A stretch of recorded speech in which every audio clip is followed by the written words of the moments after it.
and sadly we need to get right to those heartbreaking new details in the shooting of a Chicago police officer. It was right around this time last night that we got the word Chicago police officer Krystal Rivera had been shot and killed. Just minutes ago, police revealed this was a case of friendly fire. NBC5's J.C. Navarrete live tonight at the 6th District Police Station that was Rivera's home station with what we know about this young mother, sadly, who was killed on the job. J.C.? Hey there, Stephan. Yeah, an incredibly tough day for the city and, of course, the entire department as we share in their grief. And as you mentioned, that update coming in from CPD no more than 30 minutes ago, and an unprecedented update at that. Officials telling us the only gun that was fired yesterday night that ended Krystal Rivera's life was that of a fellow officer.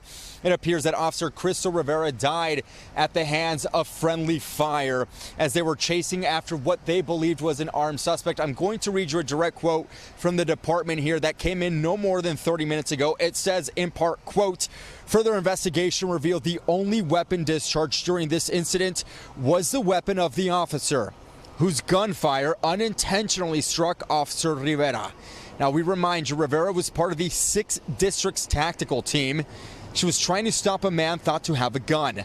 That man ran into an apartment building on South Drexel. Rivera and her partner followed him. Police saying that they were confronted by a second person with a rifle that had pointed that gun at them. That's when the gunfire happened. Police now telling us it was the other officer's gun that ended Rivera's life. Tonight we spoke to Superintendent Larry Snelling and Father Michael Flager, who says he knew her personally. Listen to what both men had to say.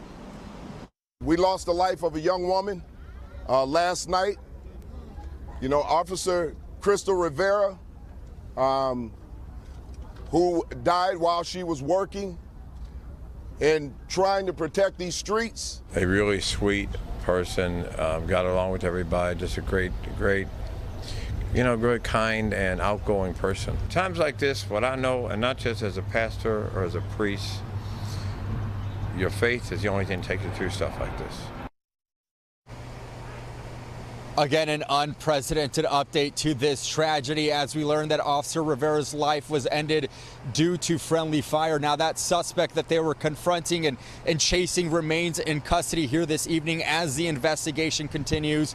Rivera was only 36 years old and leaves behind a 10-year-old daughter and a grieving mother here this evening. Police telling us that they have no further comment this evening as the investigation continues. Stephan, I'll send things back to you in the studio. It is just awful to think about that. J.C. Navarrete with those new details tonight. J.C., we appreciate your reporting. Thank you.